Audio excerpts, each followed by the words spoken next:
welcome to our third SPJ Sports Committee event. I am the chairman of our committee, Jeff Kolb. We have a great event lined up tonight, as we've been advertising for a couple of weeks now, with ESPN Monday Night Countdown host Suzy Kolber, who's nice enough to Zoom in with us from Connecticut during her off season, which she can explain more.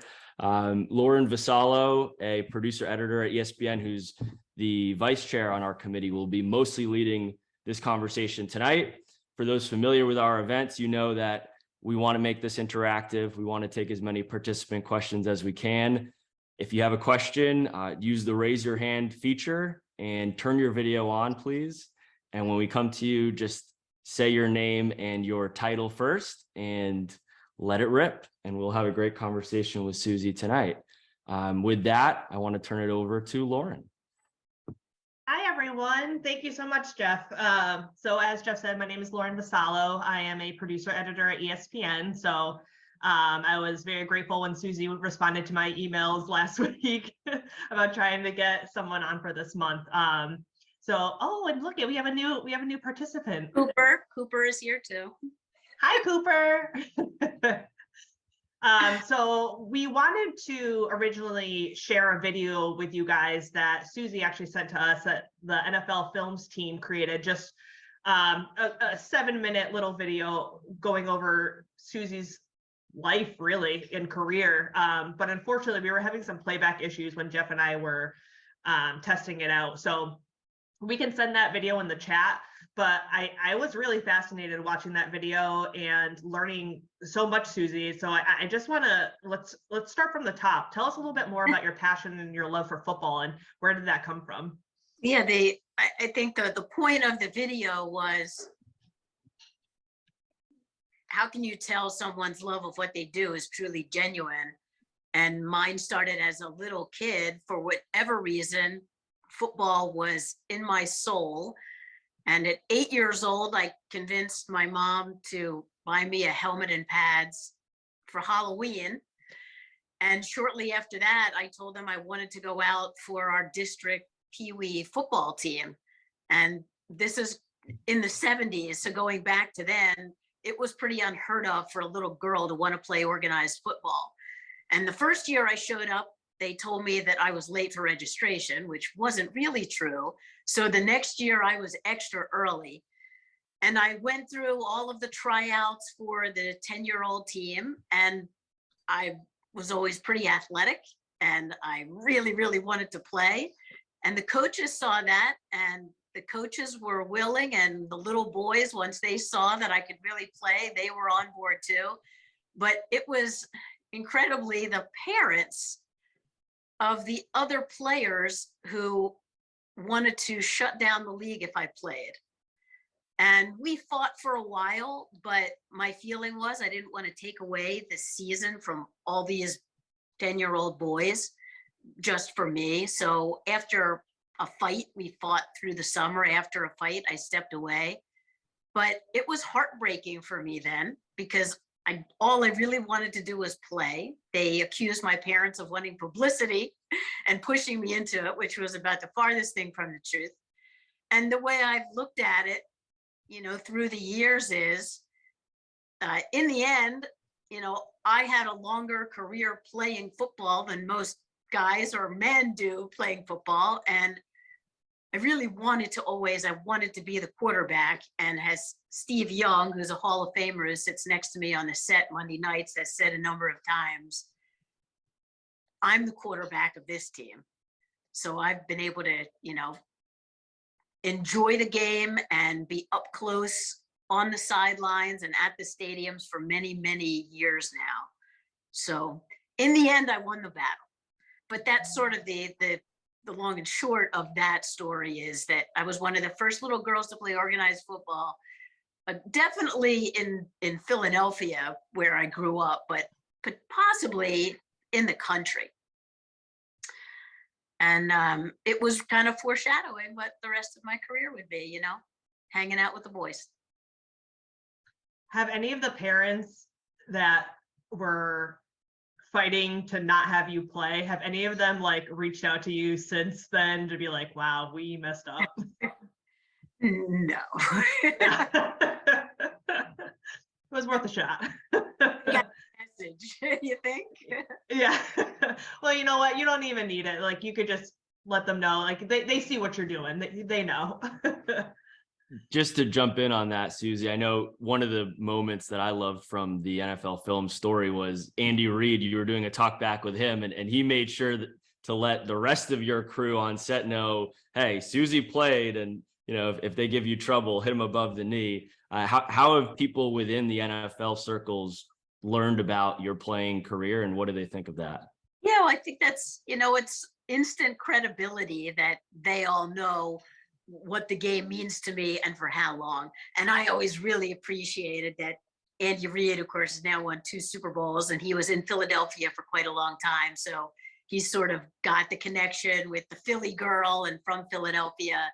So I just love that he would, whenever we would be, in live shots or things, that the clip that was in the piece was from the NFL draft, when we were talking to him during the NFL draft, that he would always bring that up. And he has a line that I always love when his guys are tough or somebody is tough. He calls them dirty tough. And whenever he would see me, he would say, I'm dirty tough, which I would take as a huge compliment. But yes, instant credibility. And Steve Young says it in the piece as well, which I hope you guys get to see, that you sort of understand that I love the game. Even though I was a little kid, I know how to play the game. And throughout my whole time, whether it was in high school or college, I always participated in sports. That for me it was much more than watching it. It was always about participating. And if you participate in any kind of sport, then I think you can relate to the athletes, and you have a certain level of respect for what it feels like to be excelling or to be in a slump, and what it takes to get out of that. Jeff, I know the next question was your question. I don't know if you want to ask it or. Oh yeah, no, absolutely.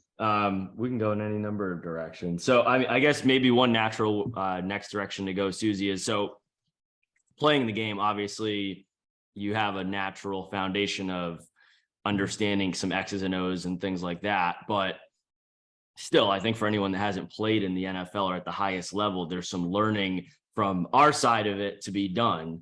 Can you talk more about how you learned more about the X's and O's? And I know we keep referencing the NFL Films interview, but you talked about in that piece how you were on set with, I think it was Merrill Hodge and Chris Mortensen, maybe. Ron Jaworski, that's right. And you guys, you were really able to go back and forth. One of the, one of the steps along the way, I left ESPN for a short period of time, and I went to work at Fox on the West Coast. And one of the deals for me coming back was because I was doing more college football, things like that, and a lot of other events. I did the original X Games, which were called the Extreme Games. And I did a lot of great stuff in my first few years at ESPN. And then I left. And when I came back, one of my demands was I want the NFL. I did, for Fox, I did pregame show, Fox NFL Sunday, but I wanted to be more involved. So when I came back, they said, hey, well, we have this show, Edge NFL Matchup, and a lot of really great people had hosted that show before me, Mike Tirico, Stuart Scott. And that show is hardcore X's and O's, and it's shot at NFL Films and produced there. And it was an unbelievable experience learning and mixing it up with guys who are so knowledgeable about the game. And I felt a real shift at that time in my career, because now when I was at stadiums and I was on the field in the morning waiting for our live shots, and players were on the field warming up, players and coaches, instead of me always approaching them, now they were coming over to talk to me, because there was a different sort of now credibility and recognition that I really knew and loved the game. So it was one of many steps along the way, I think, but that really sort of changed the big dynamic for me, hosting that show. Absolutely. I'm seeing on our chat, a few people are just hopping on. It looks like we have a great crowd. Thanks to everyone for hopping on. For those who just got on, again, feel free to use the raise your hand feature. We'll try to get a bunch of questions in. We've been talking with Suzy about her early days in football. She played until they basically tried to push her out from being able to play. And obviously, as you know, she found her way back to the game at ESPN and at a couple other networks as well. One thing, and then Lauren, I'll switch it back to you. As we're on the X's and O's part of the question asking here, I know you have a prop you want to show us, Suzy. Talk about how you prepare for the season, day to day, and right now for the NFL draft. Oh, before all you guys jumped on, we were just talking about what I'm doing now. So the next major event for us, for ESPN ABC, is the NFL draft. And my responsibility is night one, I'm in the green room with the prospects that are invited. So this year there'll be 18 prospects invited. I'm still waiting for that final list. We get it a little advance of everybody else to know who were the guys that got the invites and accepted them. But I'm pretty old school with my notes. So once last season ended and then everything starts to happen, free agency opens and there's new head coaches and there's new players on teams. So every year I build myself a little one sheet of all 32 teams. And in that, who's the new coach and what new free agents have joined that team. It's pretty initially simple. And then I have all the major positions in the draft and I start to get to know these guys, down to what their parents' names are, but really kind of, it makes the draft it makes it so much more fun when you can really connect to these guys. And when you see them picked, they always say it's the best reality TV, life-changing moment for these guys. And it just makes it so much for me, so much more fun to really know their stories, not just for asking the right questions on the air, but just appreciating the journey, the path they took, what it means to their parents. So that's what I'm working on right now. We get, flooded with as many articles as we can handle and research. And I've got a lot of NFL Network on because they do a really great job of bringing a lot of those key features and stories. And I'm digging into all of that. And that's what's happening right now in my world, getting ready for the first night of the NFL draft. Lauren, do you want to take a couple questions really quickly? I was just going to say, yeah, I see some hands up and I think Harold was the first hand to go up. So Harold, Jeff will unmute you and you can ask your question. Harold, fire away. All right. Well, first off, Suzy, hello. I actually work in Kansas City. So you mentioned the NFL draft and that immediately struck my attention. And my question would be, as someone trying to cover the NFL draft, what would be your best suggestions for trying to cover it, especially now that it's on location? You've had experience being on location. What are the processes that ESPN uses to try to cover a draft on location that people like us and local media can use to help us go forward? Right. Well, we're in a slightly different category from you because we're not just covering it. We are broadcasting it. We are one of the partners that broadcast the draft. But still, I've already seen the emails. I've gotten the emails from NFL Communications that's asking for, if you want to sign up for credentials to cover the draft. So that would be the first step, would be to contact NFL Communications as, I'm a local, I'm working for whoever, and make sure you get credentialed so you can, at least gain access to the draft. But it is, for the last handful of years that the draft moved out of New York and moved across the country, and the way they build the stage and the green room, it's seriously extraordinary. I mean, wait till you see how that whole area, that station area, how it's transformed and how it's going to look. I mean, the number of people, the first year we did that was Philadelphia, and we didn't think that would ever be repeated. I think there was about 250,000 people there, lining the streets. And just from what we saw from the parade after the Chiefs won the Super Bowl, I'm pretty sure we can expect a huge crowd, and hopefully the weather agrees. But to your specific question of being able to cover it, is NFL Communications and initially just gaining access by getting a credential. All right, why don't we go to another question? I think Kayla was next. Let's go to Kayla. If you could say your name and your title. Kayla, you're up. Hey, so my name is Kayla Powell. Title, I want to become a sports commentator in some sort. I've always had a dream of having like first take, but with all females, all different personalities, something different and unique. This is actually great. Somebody suggested this group to me. It's actually really nice. But I do have a few questions. The first question, like going into where you are now, what was the hardest part? Also, what was the best experience? And then also in the draft coming up, who's your top 3 candidates? Oh, you mean who's going? It's probably Not- going to be, it's probably going to be quarterbacks 1, 2, 3, which is going to be big. You know, people love to see quarterbacks. So like I've the top got 3 my fingers prospects. crossed that all these guys are going to come to Kansas City and they're all going to be there in the green room. And then there's a phenomenal pass rusher, Will Anderson, is going to be right up there with the quarterbacks. So these names that everybody is hearing now, CJ Stroud, Bryce Young, these guys they're going 1, 2, and then probably Will Anderson 3. Probably my top moment of my career is I got to do sidelines for the Super Bowl. Was on ABC, the 2006 Pittsburgh and Seattle, and I was assigned Seattle, which just turned out to be I got fabulous access from Mike Holmgren, the head coach, and throughout the week leading up to it, great access with the team. Matt Hasselbeck, who's couldn't be a better guy. He was my quarterback. And Holmgren gave me such great access that before the game, he allowed me in the tunnel as he addressed the team for the final time before they ran out, which was the report that I used for my last hit before kickoff, which was pretty great.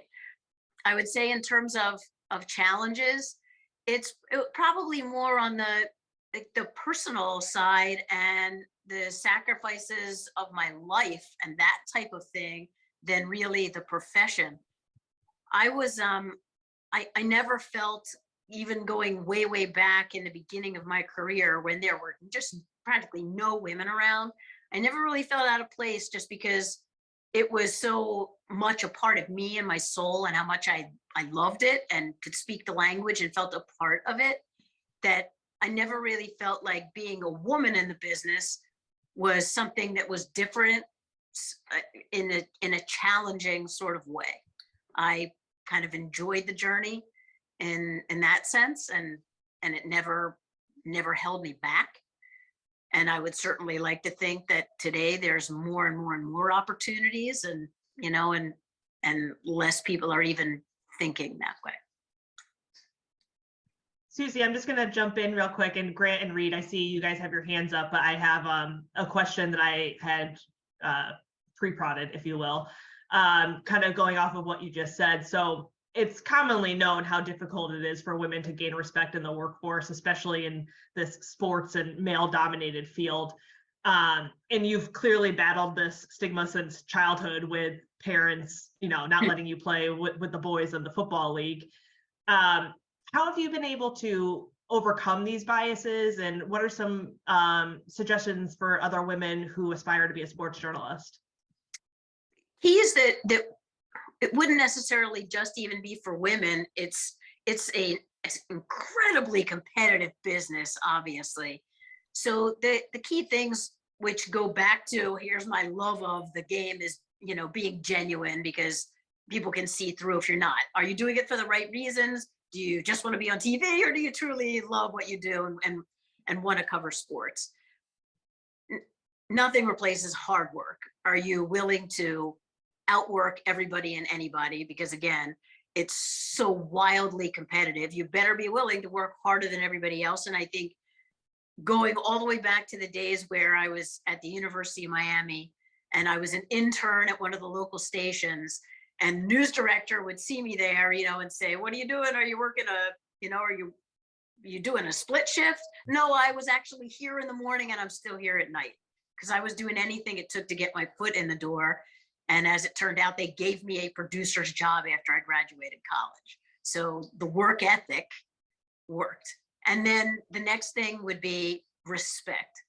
Respecting the sports, really understanding and knowing the sports and learning the language. And throughout my career, I covered absolutely everything at one point or another, learning that sport, learning the lingo, learning the players, knowing the sport, come prepared for an interview, show you respect the subject that you're talking to by really knowing them and understanding the sport.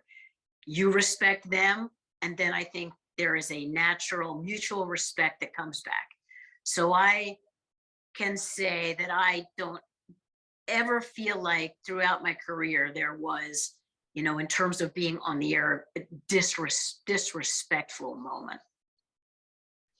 I think, like you said, I think coming prepared into a situation, I've learned even just in my field, just even prepping for a piece as much as I can, is always the goal, and it always makes things easier in the long run. But obviously there are situations that arise in the world and in sports, and I know I kind of prepped you on this one already with you and the entire team's response to the Damar Hamlin situation, how you guys covered that and how beautifully you guys covered that. But I just wanted to ask, like, what's it like handling a completely unexpected situation on live TV where you can't prepare for anything like that? I would never say that being on live TV in any situation necessarily easy, but when things are going smoothly and you've done it for a really long time, it shouldn't be all that hard. The show that we do on Monday night, we do really try to raise the bar, and it's very unscripted, and it is as much of an event as a studio show, meaning there is a rundown, but we like to be able to go off script and that type of thing. But the real challenging part of the job is when things don't go smoothly and don't go as expected, that you can make them look as if you are prepared for that, or that nothing's really wrong, or it is going smoothly. Now, in this case, this was something that was unprecedented. And what made it most challenging was that we had no information, and the league was giving us no information.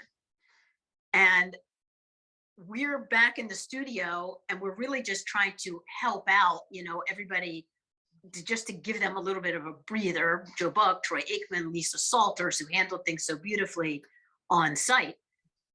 But we're all kind of getting the same lack of information from the NFL. And at the same time, our producers would walk into the studio, and we were in New York that week. Mostly for the season, we are in the stadium. We do our pregame show on the field in the stadium, and then we're in our television compound watching in our production truck that we call the Rock. That's what we're watching, and then we come out, we do halftime, and then we go back in there, and we're usually on site. But just a few times during the season, because of budget, they keep us at home. So it turned out this particular week, our crew, the pregame crew, was in New York, which I guess it made it feel even more detached and difficult, because you can't, we're seeing just as much as you guys at home. We're not seeing anymore. And producers are coming into the studio and saying, we can't let you talk to anybody. There are no guests, no doctor, nobody, because we don't want you to speculate. You cannot speculate. And there were even words like the word unprecedented, which it was. They would say to me, you can't use that word. Like they were pouring restrictions on us, and we kind of had nowhere to go. And it was emotional. And all we want is to see him get up, so there was a tremendous emotion. Booger McFarland was on the set with me. It was very, very difficult for him as a former player, very difficult. So it was exhausting is kind of the only way to try to do the right thing, to say the right thing, and just kind of connect with the audience that in this moment all we're really doing is just helping us all be here together, hoping and praying and pulling for DeMar with, again, absolutely no information and just the worst possible circumstances. It was something to watch, Suzy. I mean, the pressure, like you're saying, between the not knowing, the emotions of it, the restrictions, as someone who knows what it's like to do live TV, to try and process all of that and keep it together is a lot.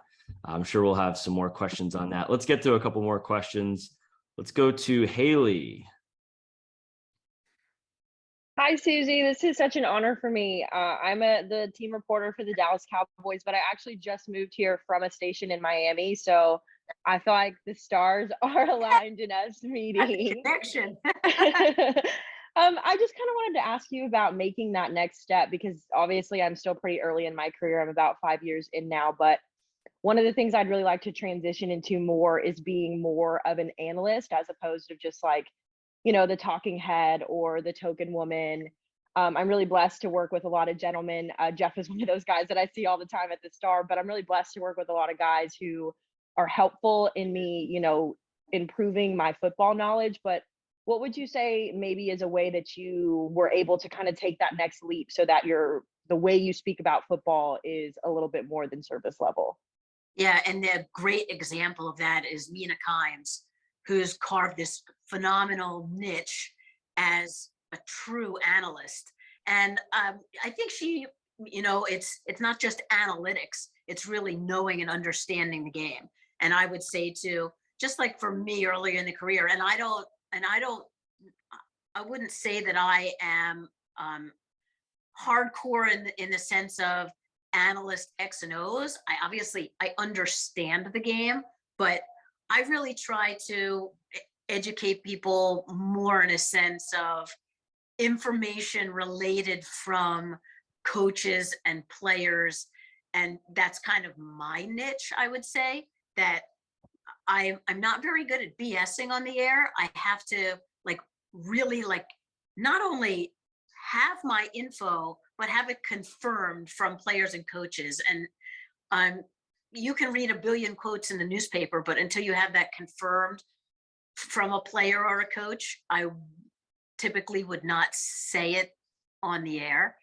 And I have, just because of we are covering the game and doing the game, great access to teams. So I do a ton of prep, research and reading articles and all these numbers, and I put all that together to then be able to ask the right questions of the players and the coaches, and then help to educate the viewer with all of that information.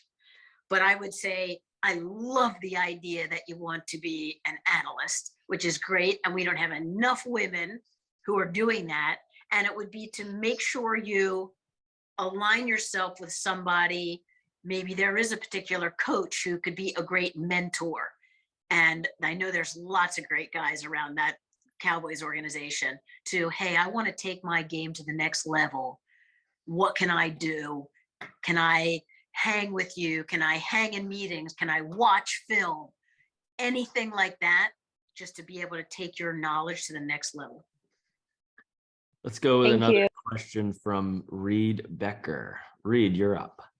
Hi, Suzy. Thank you very much. My name is Reed Becker. I'm a college student at Dean College. My question is, first, I have a couple questions. First off is just, what would you say your most memorable interview would be? Second would be, if you could go back to your younger self, what would you tell yourself that you maybe didn't know back then when you were starting out? And then lastly is, since I interned last summer for the Cape Cod Baseball League as a broadcast intern, and I was doing a lot of interviews with players and coaches and all that, I had noticed that, when interviewing, it's a lot of just being a good listener and following up and all that. But my thing is, how do you balance, I guess, being able to, in a longer formed interview just for print, you might have more time on your own to talk to the person. Whereas for you, maybe like on ESPN, on TV, you're up against a clock where maybe you have a follow-up, but you can't get it in because you have a certain amount of time that you can have with the person. How do you balance that? Yeah, that happens all the time. In fact, in something like the NFL draft, where I have dug in so deep and I know all this great stuff about a guy and his family. And here he is on the stage, on the stage this year in Kansas City. And you want to be able to really dig in. And then you wind up just going with the absolute great emotion of the moment or that type of thing. But I would say in any interview that I've ever done, whether it's really short form or long form, I've played that out in my mind.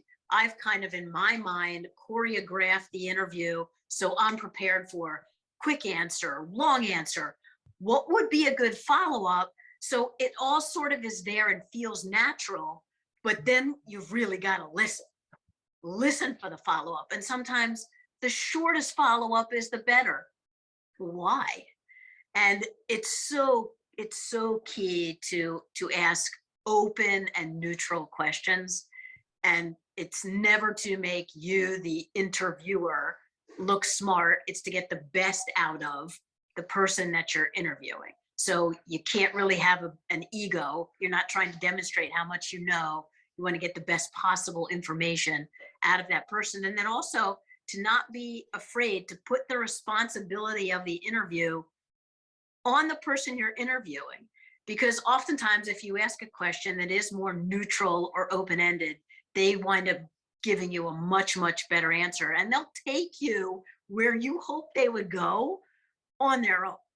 So I'd say that for whether it's happening in a quick amount of time. And of course, if you know you are up against the clock, then you got to go with your best thing. And sometimes it shouldn't be about trying to ask as many different types of questions. Sometimes you get the best interview by sticking with the topic and digging in a little bit more. Like I said, after the first question is why, sometimes gives you the best answer. And maybe if I had to put them all together and say maybe one of the coolest interviews, after the Lillehammer Olympics, we did an Olympic special for ESPN2. We went to Washington and went to the White House with the Olympians, and I got to spend the day hanging out with the ski team. And then the end of the show was an interview with the president, with Bill Clinton, in one of the great rooms there in the White House. That was a pretty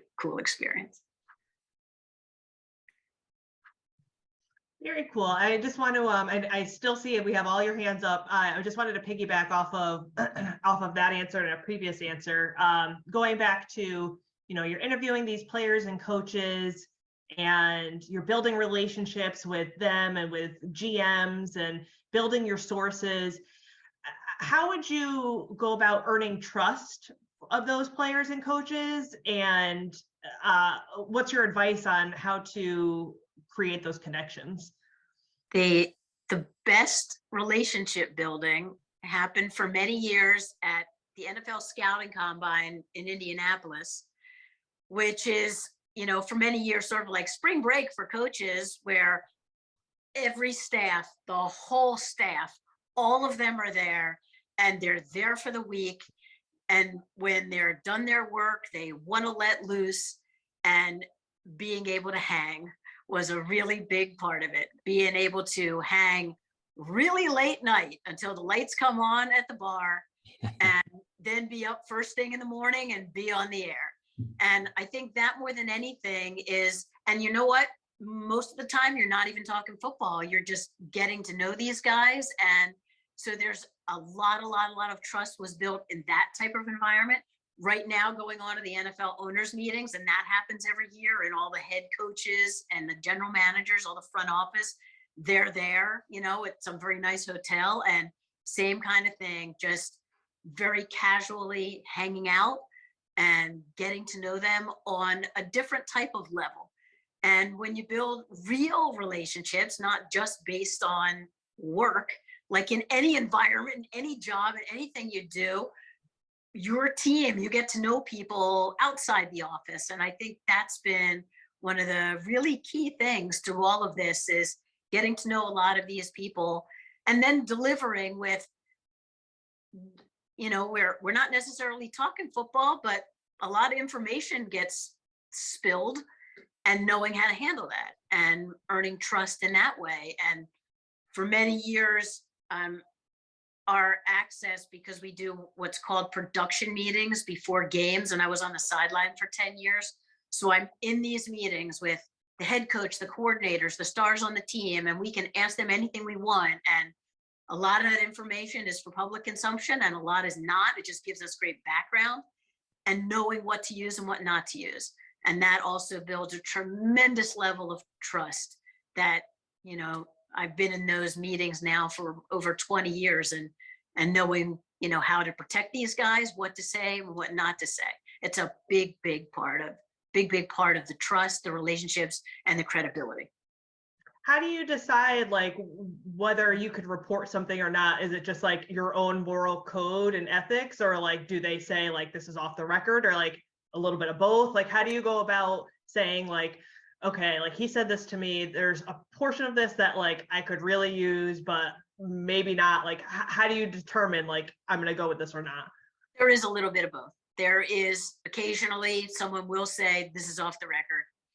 And then, you know, if I either don't write it down or put it in big parentheses and you just know, and then a lot of it is feel. There are things guys say and I think, wow, he should not have said that to us, or, you know, and I'm glad that he trusted us with that, but I think it's understanding and being smart. And then understanding a particular role too. I've never really considered. I'm not a newsbreaker. That's not my job. And I would rather sit on something that's a huge information to continue to build trust than to break it. It's, you know, that along the way has been more valuable to me. Just to piggyback on that, if I may, even though you're saying obviously you're not a newsbreaker in the way that maybe like an Adam Schefter is, Right. How can you speak, Suzy, to some of the different dynamics that go into why people in the industry reach out to give you certain tips, and also reaching out to people to try and get certain tips, like the difference between an agent might have a motivation to supply you with something, whereas a GM might be trying to withhold something from you? Right, and someone like an Adam Schefter or a Chris Mortensen, they have to understand that fine line, because they have to give information to get information. But what information are you protecting, and what information are you sharing? And there have definitely been times along the way, and a lot of times it's been regarding the NFL draft. Is I've checked in with Chris Mortensen, you know, who's like a godfather of this, and you know, Adam wants to know, I think you know so-and-so, and I can't, because he's got his people and his sources, and I'm going to protect mine. And I think a lot of it just, you know, it comes down to being smart and understanding the business and the relationships and the consequences. Lauren, should we get to some questions? I was gonna say, yeah, we have a lot of questions going up here, and I think Grant is next. All right, Grant. Oh, sorry. Grant, have it. Suzy, thanks so much for coming here tonight. I'm Grant Flood, a freshman at Dean College. My question to you is, I know that obviously you've covered football, including the Super Bowl and the draft and whatnot, but I also noticed that you've covered hockey, tennis, NASCAR, and other sports. So can you explain any other memorable sports broadcasting experiences, non-NFL related? Probably for me, I was the original host of, at the time they were called the Extreme Games, and nobody really knew what they were. And in fact, before they ever appeared on television, Ron Semio, who used to be an executive at ESPN, he came up with this great concept of alternative sports. And on my resume tape that I used to get the job at ESPN was me as a reporter in West Palm Beach. And I was the weekend sports reporter. And during the week, I did feature reports. And I usually tried to do more alternative sport type of things. And I would participate in them. And that was the real joy in it. And all these, I'm skateboarding, I'm mountain biking, I'm kayaking, that stuff was on my resume tape. So they came to me and asked if I'd like to go shoot this demo up in Newport, Rhode Island, for this thing we're calling the the extreme games. And I got up there and I saw the script and I thought, I kind of know more about a lot of these sports than this script seems to know. And we threw away the script and we taped this demo, and the rest is sort of history because it went on to become the Extreme Games, and now, and then famously the X Games. And that was such a joy for me to host and be a part of something new and what we created and what it became. So, and along the way, different people saw me hosting that and felt like I was capable of hosting other things. And I really enjoyed throughout a big part of my career is getting to, be at the Kentucky Derby, and we did specials from there. I hosted the Stanley Cup Finals to be able to do that. I have never been out of the country for personal, over to Europe, but I've been there for work. I got to spend time, the travel, I've just always loved it because I hosted at the French Open. I got to spend time, in Paris, which, by the way, when you're working, it's not really glamorous, but it's super cool to see. And same thing for Wimbledon. We got to live in cool flats right in the town of Wimbledon, in and around our event coverage. So those kind of things have been such wonderful perks. But the flip side of that is just pouring yourself into the sports, to going back to that respect and preparation and research. Is a lot of it looks more glamorous than it is because you're working, but some of the experiences obviously are just invaluable. As someone from Rhode Island, the X Games always have a soft spot in my heart. So the luging down College Hill, we love that. Yeah. Let's get to another question here. Let's go to Corey Mose. Hey, Suzy, how you doing? My name is Corey Mose. I'm a sports anchor out in Austin. Just a couple of questions for you. Just first off, I know that with this job, you spoke about like moving up the ladder, trying to work your way from local news to network. You got to work really hard, make a lot of sacrifices. And so I'm kind of at this point where I'm struggling with the point of like trying to be at every event and every press conference and every game, but then also balancing that with like life. And so how do you balance the two, or how did you balance the two while you were trying to make your way up the ladder? And the other question was, you talked about building relationships with coaches at the combine. How do you build relationships with the players when you have limited time with them?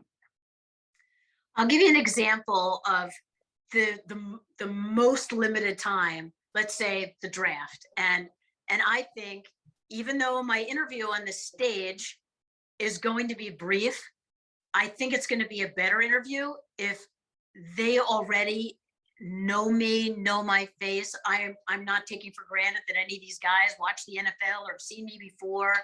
And I think if you have a personal connection with somebody, you're going to get a better response. So for a number of years now, I make a point of somehow, whether it was, meeting them while they were taking pictures at the combine or the night before the draft, they are all doing, they go through, it's sort of a car wash for their sponsors. They're at the Players Hotel and they're doing interviews and appearances. And I put myself in the middle of all of that. And as a little unit, like our talent coordinator, we will make sure I have met every one of those guys. And we're hanging in the lobby of the Players Hotel. So a lot of times it's chatting with their parents too. And you just get such great information chatting with their parents and making sure I shook their hands. And a lot of times there might be a question that I think could get a really great response, but it's sensitive. And I would want to know, is it okay if I ask you about your grandfather who passed? That type of thing. So I connect with them, hopefully on a personal level beforehand. And then there have been, through the years, take like an Aaron Rodgers, who wound up sitting forever in the green room waiting to get drafted. And I was the only one there with him. We sort of developed a connection that's lasted his whole career because I was there. I understood, the emotions of the moment and handled it with respect and didn't put him on the spot. But I think it's been kind of a cool process, is getting to know a lot of these guys through the draft, then you get to know them on the way in. And then just the access of whatever moment you can get after practice or coming off the field, just walking and talking, or whatever access you're allowed, take. And then to the point of the sacrifice, I said this quite a while ago, that the biggest challenge, I believe it was to Kayla, the biggest challenge wasn't about the challenges of the profession, it was the challenges of the personal, of what I was sacrificing and giving up. And I was at everything, and I was everywhere. And there were times early in my career at ESPN where I was on the road 5 days a week, and I worked 6 days, and I was on 3 different flights. And it was during 9/11, and we were waiting for hours in lines. But I went and did a piece with a guy. I spent a whole Tuesday on their off day with them, and then we aired that feature in Monday Countdown. And I got home, and then I went to New Jersey to host Edge NFL Matchup. And then from there, I went to our game site. And after the game, then I went home, but I was only home for a day, and I was back out on the road on Tuesday. And to break in the way you want in this crazy competitive, you're probably going to have to sacrifice. But if you truly love it, it's a labor of love, and it'll pay off. And there are lots of different ways to approach the job. Not everybody has to go to a network. You can move to a number of, by the way, I love Austin, but you could maybe, you know, whatever your goal is. I thought I wanted to be a reporter in a big market. That's really what I thought I wanted to do, because I really loved being the reporter and being around people. And I never just wanted to be in a studio. And then one thing led to another, and versatility, I think, has been really a key for me throughout my career. But there's so many people who are really happy in local markets. It's awesome. And they probably had more of a life than I got to along the way. But in the end, you know, for me, I wouldn't trade it. And do it while you're young, right? And you can operate on little sleep still. Because I cannot operate on little sleep now. Okay, I think we're gonna continue on it. We got 6 more questions here. Josh Barbara, let's have you go next. Hi, Suzy. Thank you once again for joining us tonight. My question for you was about who you think will possibly go first in the NFL draft. I know Frank Reich is the new head coach of the Panthers, and he has said many times that he has a specific kind of QB that he likes. He likes a bigger guy. Do you still think that they'll look heavily into Bryce Young over CJ Stroud or Anthony Richardson? Do you still think that they could take him? They are sure doing their due diligence. Not only they're at every one of their pro days, and that as a performance thing really doesn't carry a ton of weight, but they've spent a lot of personal time around these guys, going to dinner. They'll have them, all the quarterbacks, they'll have them all in for part of their 30 visits so they can put them on the board and really, really get to know these guys. I don't know why I have this gut that it's going to be Bryce Young. And that maybe, you know, these guys are all so good at throwing people off the trail, you know, and his whole history is and he was too, a bigger quarterback. But as he keeps on saying, and he said it again at the owners' meetings, you have to take every single thing into consideration and weigh every single thing. And Young he has really been a magician with processing the game. And the height hasn't hurt him in the SEC and playing against the best and behind a big offensive line. And there's just, I don't think anybody right now, which is the way we like it going into the draft, I don't think anybody, including them, I don't think anybody really knows. That was the case, I think, with the Niners, that they traded up to 3 and everybody thought it was for Mac Jones, and they still have lots of time before they have to turn that card in. And I think they're going to take every last minute. Right. Well, thank you very much for your time today. Okay, we have Ian next. Ian, I'm not even gonna attempt to pronounce your last name because I don't want to ruin it. Sure, no worries at all. First off, Lauren and Jeff, thank you so much for joining us tonight, and Suzy as well. Thank you so much for your time. My name is Ian Apetian. I'm a sophomore at TCU, studying journalism and sports broadcasting. And my question for you is, I guess, looking back at your career, and that can either be at the start or even as recent as just the last couple of years or months even, what has set you apart from the rest? And also, what have you learned about yourself over your career? Every time I think that because I've been doing this a long time, that I could somehow streamline my preparation and, be more efficient. I don't know how to not do it 100%. And I feel like I'm always somehow like, I'm going to dig just a little deeper, read one more thing, watch one more thing. And then it always seems to pay off.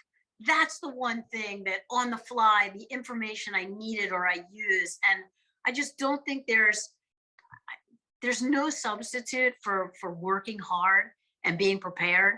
And I know that if I'm not prepared, then I can't even imagine really going on live TV. I would just be really nervous.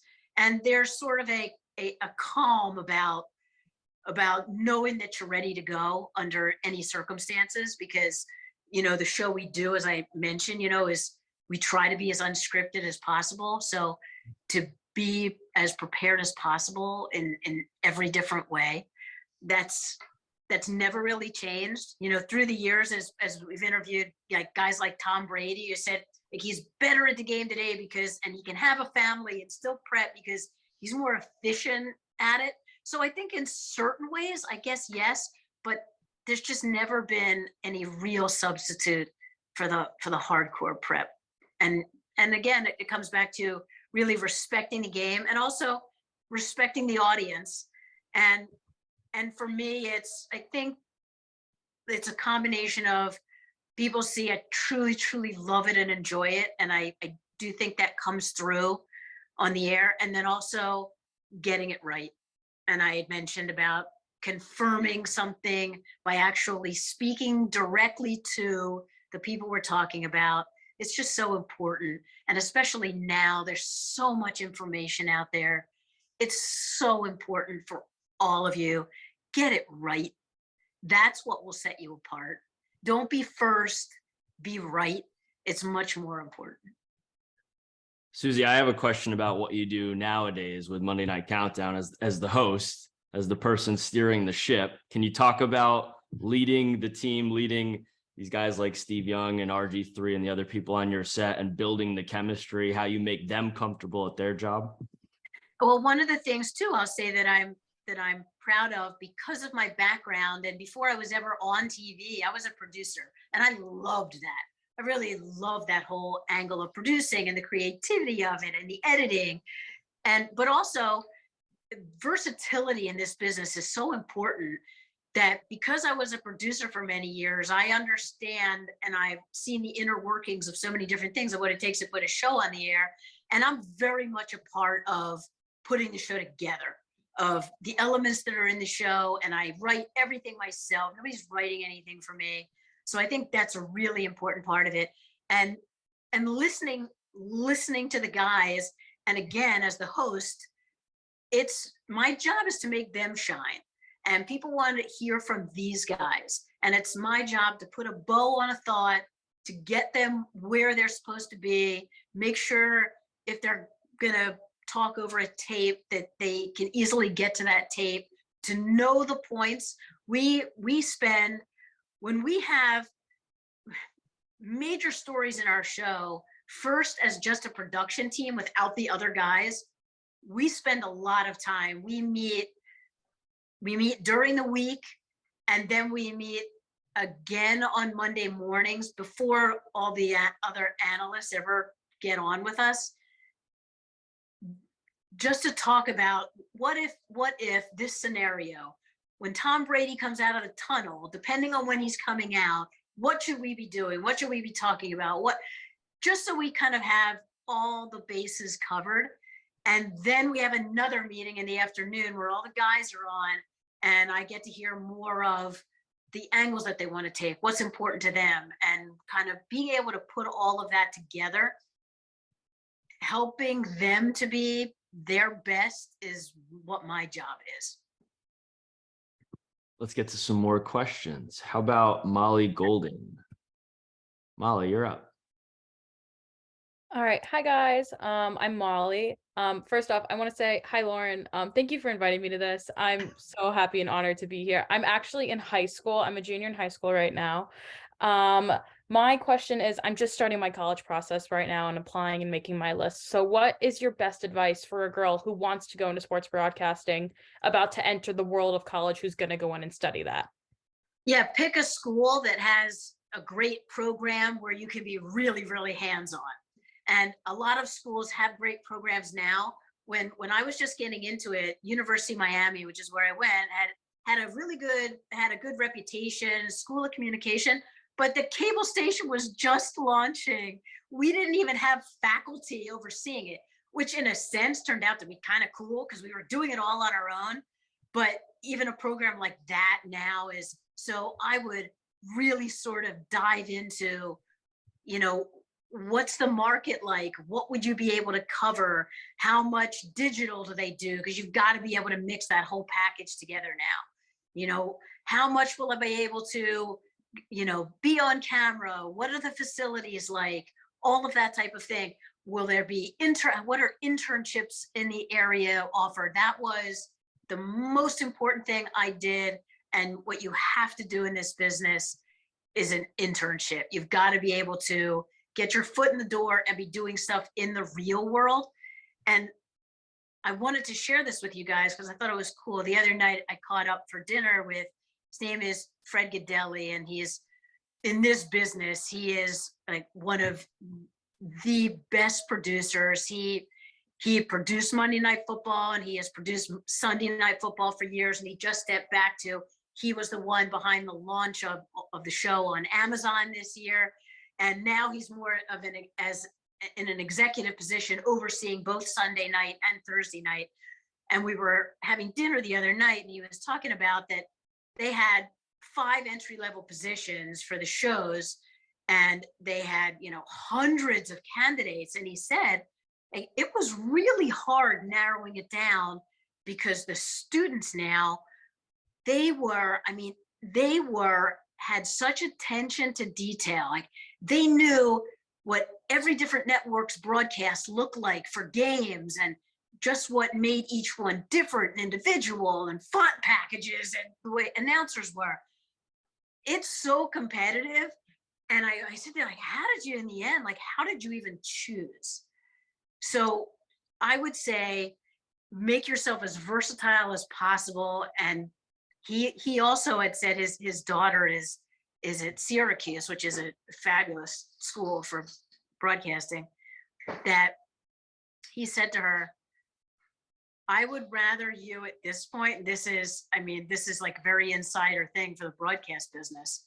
Don't worry so much about the grades right now, because all these people I'm looking at, I'm not checking to see their GPA.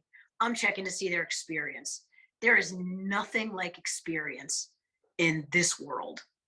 And make sure, he said to her, make sure you're doing things that you can be hands-on and give you firsthand experience.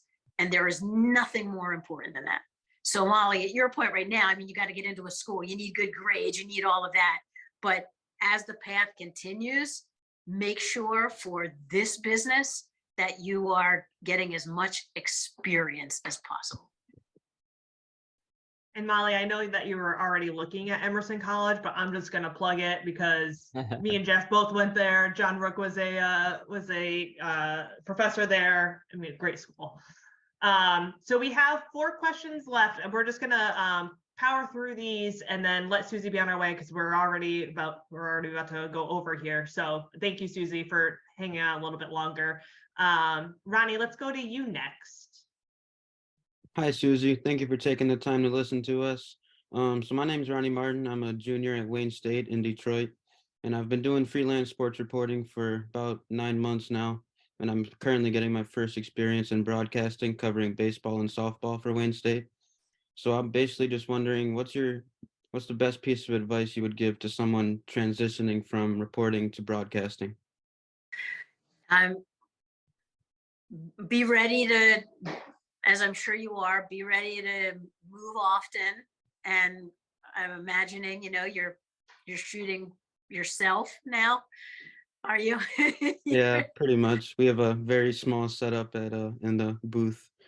Yeah. And I always felt to, especially for any of the on-camera elements, to take the part of a piece that I felt most passionate about and most connected to use that part, for on camera.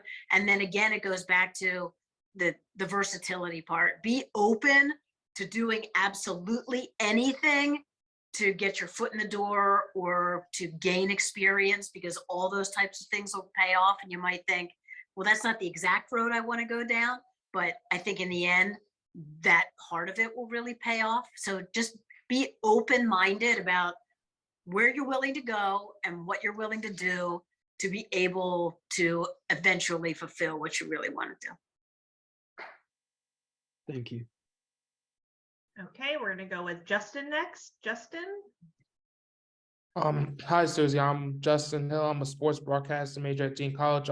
One question is that how do you, with sports reporting, how do you trust a reliable source, and how do you prepare during the week before Monday Night Football regards teams you'll be covering? Yeah, the process usually starts on Wednesday, I would say. And that, kind of whittling down all the notes that our research department supplies us. And I have a notebook for every single game for the season. And each team has a sheet, and I'm writing down all the most important and pertinent things about each of the teams. And then I'll contact the PR departments to, here would be my wish list of coaches or players that I would like to be able to jump on the phone with to, again, as I've talked about, kind of confirm some of this information and be able to dig a little deeper. And all of those notes get scribbled into my notebook as well. And that stuff happens over the next few days. I typically travel. I travel on Saturdays to game site and kind of continue doing that research. We have meetings, we start dialing in on the rundown. I'll start writing the show sometimes on Saturday. I'll spend most of the day, I've got games on, and I'm writing the show, some parts of it on Sunday while, watching games. So a big chunk of our show now is reviewing what happened on Sunday. So being dialed into what happened is a big part of it.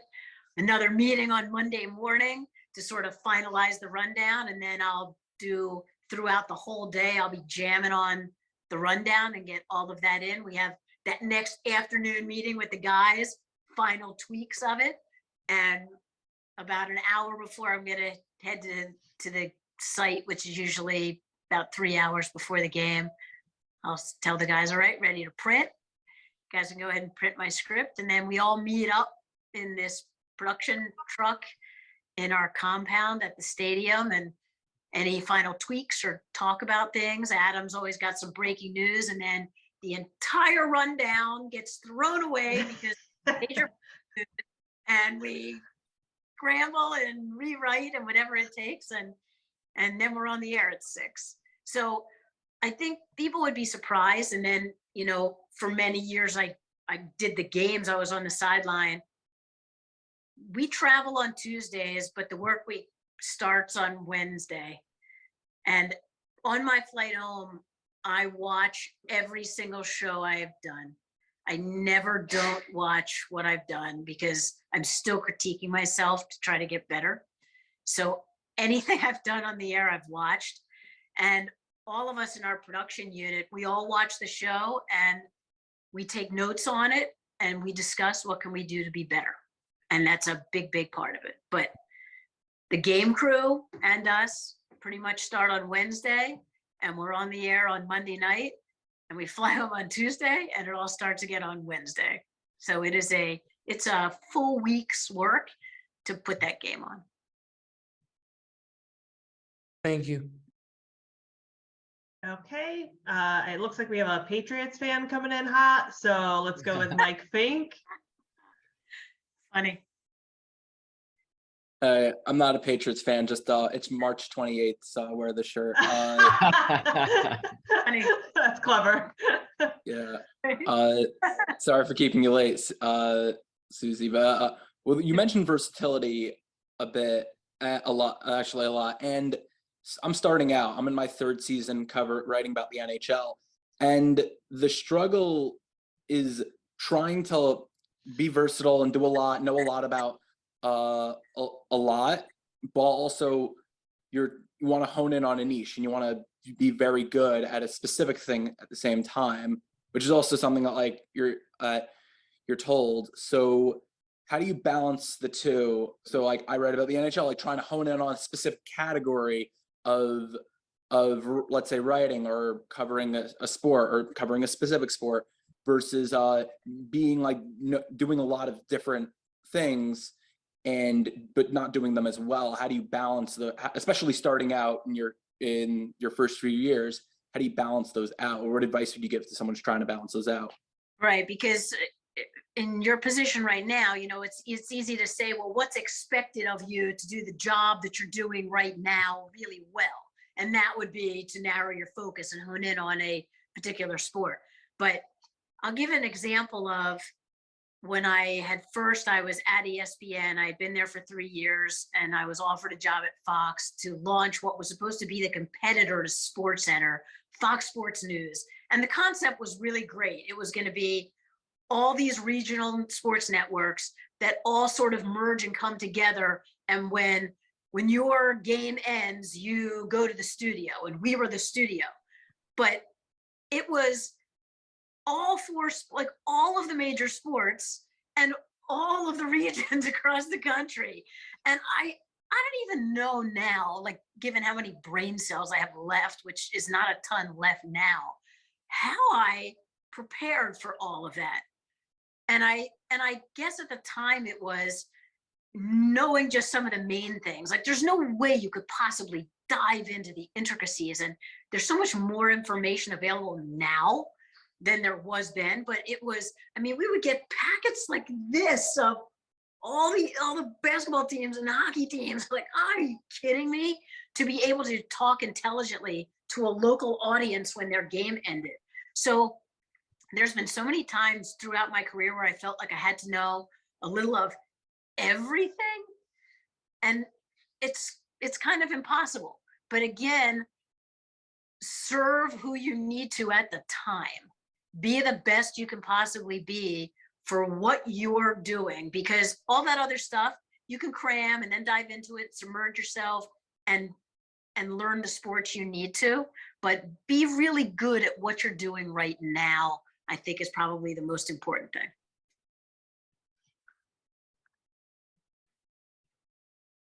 Oh, you're on mute, Mike. Oh, he's giving the thumbs up. Yeah. Can we, Suzy, would you mind just taking this last question? Of course. Okay, Josh, hit us with your last question here.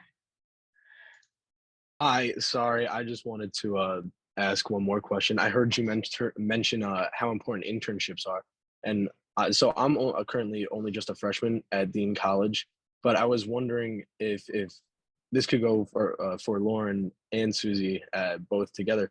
If you know of any possible internship opportunities coming up at ESPN over the summer. I live in the area, so I figured I'd just ask you while you're here, considering Suzy had brought up how big internships were.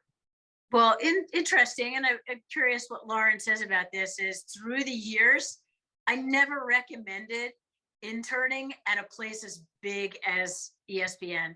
I think you get much more out of and can be much more hands-on at a local station or something smaller. And of course, it depends on what you want to do. But I just think, just from a growth standpoint and how much you can sort of learn yourself doing it, that you're better served than, jumping into the giant pool. What do you think, Lauren?